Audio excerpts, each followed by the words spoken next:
dimpled, irregular surfaces all around, but hard and dark, quite the opposite of the clouds, an agonizing squeaking near her. "Come out, Wistala, or Auron will have your break-egg meal." "I am Wistala."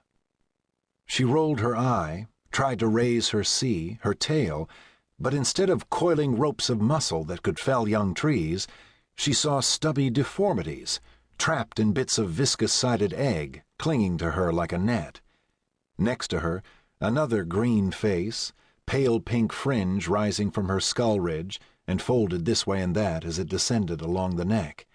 Her sister had her own problems, a head hardly out of her egg.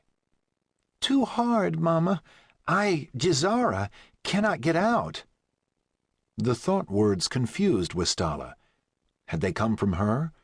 No, from the other green hatchling still trapped in her egg.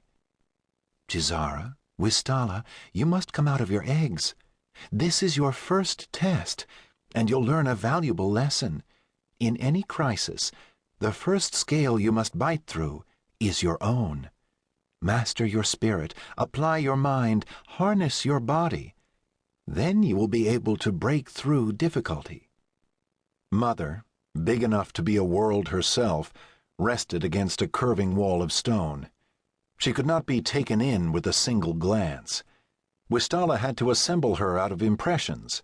Her endless tail, deep rushing heartbeat, mountainous haunches, softly whooshing breaths, folded wings, arching neck, elegantly fringed head with its shining golden yellow eyes cut by deep black slits. A loving prum started deep within Mother's throat, a drum roll encouraging her daughters. Wistala quit trying to go in 6 directions at once.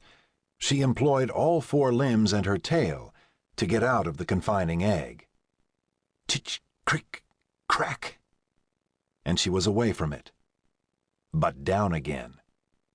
Her rear legs couldn't get purchase. A wet mass that wasn't quite her and wasn't quite egg attached at her underside, entangled newly uncurled toes. She let out a frustrated squawk. She dragged herself, wanting that blood smell, using her cleared front legs, pulling foul anchor and bits of eggshell. "Wistala, how strong you are," Mother thought. The smell also meant death. She saw a red-scaled hatchling lying dead on its side, blood still trickling from its torn throat and stomach, brief life over already. She knocked an empty, broken egg out of her way, freed one hind leg. She could see more of the cavern now. Her mother rested on a ledge halfway up the side of the highest part. The rest was like a dragon's muzzle, narrowing, with teeth in the form of dripping stones meeting, though in a haphazard fashion when compared with a dragon's regular rows. Something moved at the edge of the precipice, and it took her a moment to recognize it as another hatchling. With its head down over the edge and its gray, black-shadowed skin, her sibling resembled a heap of oddly shaped stone. It had no scales. A moment later, she got a mind picture of a mighty grown gray dragon flying over a mountain that hugged ice between its vast arms. Some dream out of the past, or from her brother's future. Her sibling turned on her, baleful red eyes under his shield-like eye crest, wild and staring. He cocked his head at her and tested the air with his tongue. With that, he strode up to the corpse as though he owned the shelf and dug at the succulent fresh flesh. The fire left his eyes. If he thought anything of or at her, she could not tell. "Help, Mama! Please help!"